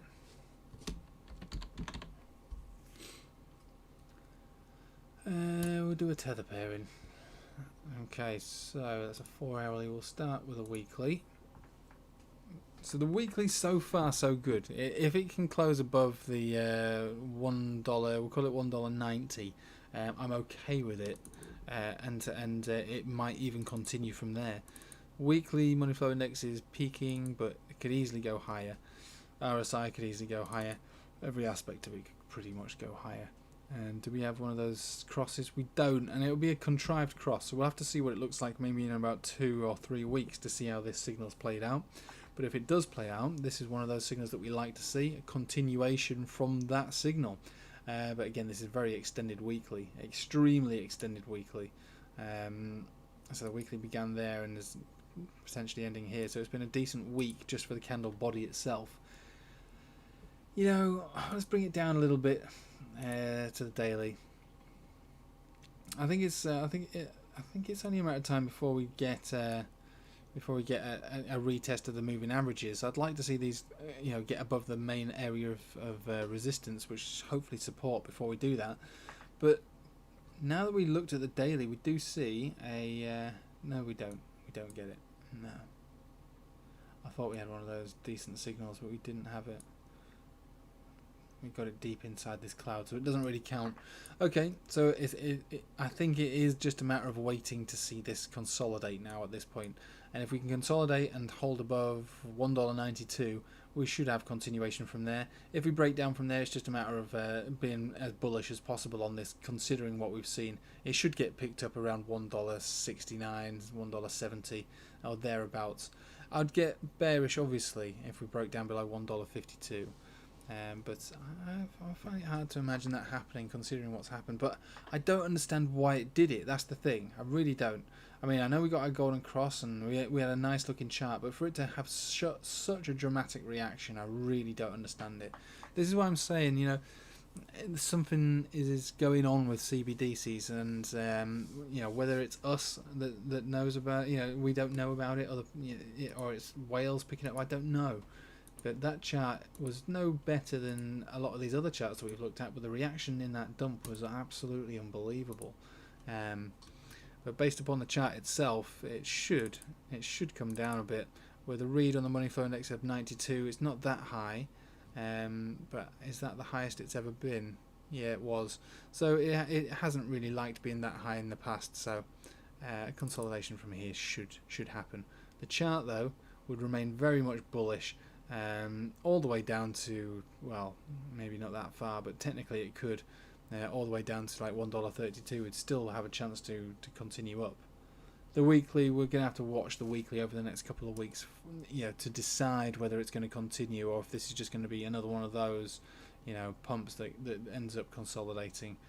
This consolidating an uptrend, it's been a weird token in itself, do you know what I mean? I hold quite a lot of this, and it's all sat in Coinbase ticking away with staking, but you know, I have to you know, reserve an element of doubt of what I'm looking at, because I don't understand the reason why it did such a phenomenal bounce. I mean, and it's ALGO as well. You know, we've been in this trade. I mean, I've been in this trade since, you know, down here, and you know, it's one of those coins that you buy. I've bought because it's too risky not to have it, because it's a you know, it's a very major contender for CBDCs. So I hold all of them just in case. You just don't know which one's going to be the winning lottery ticket. One of them will, if not several of them, maybe all of them. But yeah, in order to trade it, I have to understand it, and I really don't understand why it had such a massive move. The chart is good, but for that to happen, you know, it doesn't actually make sense, you know. Right, where are we now? ALGO, ENJ.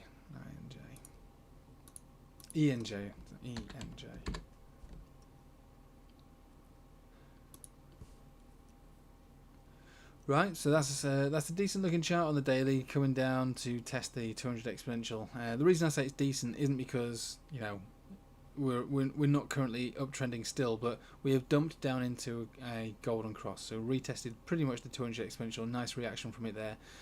Being rejected from it here is not the worst thing in the world. We are turning down quite dramatically, but a retest and maybe a knife catch on the 200 exponential wouldn't be a bad idea. We'll check the weekly to see how that looks. Still above the 20 and the 21, so that's not too bad. I mean, in all fairness, what was this move from the double bottom here? 200% move. So it is due a consolidation. Let's bring it back to the daily again. Is there any reason why we struggled around that zone? I don't think we charted this one out before, have we? So this looks like a lot of altcoins, including Bitcoin, right? So they all kind of had this kind of same read. They have their big move up, then they had their, I'd call it their borrowed time moment, right? Yeah, we've got a bit of a head and shoulders thing going on here. A bit of a borrowed time moment. So essentially this is the top, where we had rejection, breakouts, bits of support and breakdowns. So I suppose this is the level that needs to be reclaimed. It's quite far away from where we are right now. So what you're looking to do if you did want to get in on this is that you're looking to catch a knife on what could be hopefully an uptrend if the market does prove to be bullish still. Remember that the market is being dictated mainly by Bitcoin, and Bitcoin does still want to go sideways, and it does have a good looking chart, but we're still in the accumulation, the upper accumulation zone, which means that we could come down to test 41,000, which for Bitcoin on its own is we'll call it 10% drop right from here. And you know what altcoins like to do in a 10% Bitcoin drop? They will probably amplify that, you know, by factor, you know, of 2 or more. So we might be looking at for ENJ 15 to 20% drop.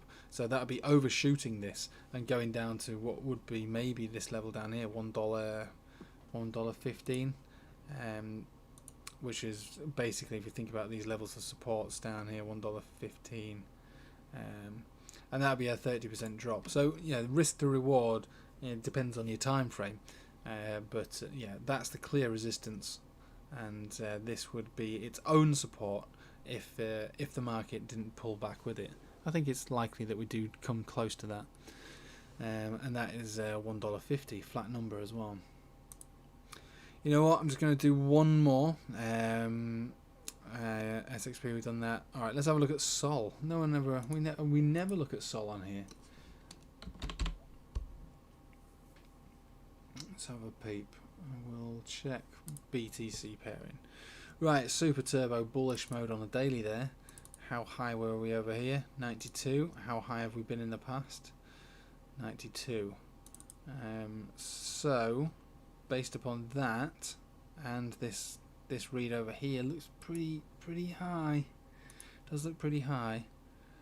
But the weekly can go higher. So the weekly can go higher. So maybe this can go higher. Let's have a look at the tether pairing.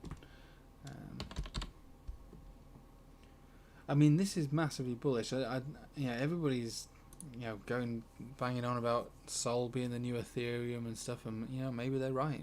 Maybe they are right. We are 90 on the money flow index on the weekly so far, which is quite high. It's too rich for my blood. And 86 currently here, and 97 halfway through the pump. So based on the daily here, we're still currently in an uptrend with no signs of letting up. So I'm still in favour of this one continuing, even if it's just for one another big stab back up. If we get to a money flow index read on the weekly for over 92, I would start to get concerned, and I would think it'd be looking for a larger pullback. But it's still strong. I would say it's still strong. We're having consolidations after every pump, and then we just go on for more. So it is high on those reads, but it can go higher than that easily. Right, I'll tell you what. I spotted a patron in there asking for AI, so I think it's only fair that I look at that. AI USDT. It's such a shit coin that even when you put the exact ticker in, it doesn't come up first. What a terrible shit coin. So 4 hourly looks pretty awful, rejected below all major moving averages there, turning down as well, and the money flow index going up as price action goes down. That's never a good sign. Looking for further downside, unfortunately, on that one. Again, the reason I talked about this one on my channel wasn't because, and I think I said it from the beginning, I said, look, this is a terrible looking chart, right? The only reason I bought into it was because it would appear that the 2 cent zone was strong, but it wasn't strong enough. And if we have a look, we can see that it's actually been rejected all the way from the 4 hourly to the daily. There's no point in looking at the weekly because it's not a very old chart. So unfortunately, this does look like it just wants to go lower now. So the Bollinger Band's pinched, and now it looks like it wants to go lower. So we have to entertain the very possible idea that we could come down to 1 cent before we even catch a bounce. Look, when this one, it's not that it's a very old chart or anything, but it has moved dramatically, and it did another one here, but it goes up and down really badly. So maybe when we get closer to the 1 cent zone, sometimes these things get front run. It reminds me a little bit of how Matic would have behaved back in the day. You might be looking to front run this or expect a move above 1 cent, maybe 1.2 cent or something along those lines, and then maybe that's where it catches the bounce that it so desperately needs. But looking at the chart, we've got a high, we've got a lower high, we've got lower lows forming. So it's dangerous and deadly. Like it's pretty nasty looking, to be honest. And so we just have to wait and see. There's nothing I can talk about in any way, shape or form of it being bullish until we reclaim the 2 cent zone, really. And then we've got a long way to go from there. Look, This one's not even moving with the market, to be honest with you. The market, sees pumps, and I always look at KuCoin and go, oh, the market's having a good time, VRA's having a good time, BEPRO's doing well, OMI's doing well, all these shitcoins that I bought is doing well. And then I look at AI and I'm like, what are you doing? You're just not doing anything. Come on. But it can't do anything with a chart like this. Do you know what I mean? It can't. It's just not possible. It had the opportunity to break out while the Bollinger Bands were pinching, but it just didn't. Right? It just didn't break out. So it broke down, in fact. So there's nothing bullish about it. We can't talk about in any good light. It's bearish on all time frames. Unfortunately, but never mind. I'll still hold mine just for a laugh. I know you can stick it into staking at some point soon, but I'll just keep hold of it. You just never know. Do you know what I mean? You just never know. This is always the thing about these KuCoin charts, especially ones that look awful like that. It's like you're trying. The idea is to try and catch a knife on them. It reminds me of when I did that thing, the shitcoin weekly or shitcoin daily that I used to do about Probit and the Coin Tiger stuff. And what the idea is that you don't use much money, but if you did catch it right, then it works out really well. But yeah, I mean, when it doesn't work out, and I suppose more often than not, they don't work out unless you're willing to hold them. We did the $20 Probit challenge on our Telegram, where we put $20 on, obviously, into Probit. And you did like $5 trades on really shit coins, to see who would win.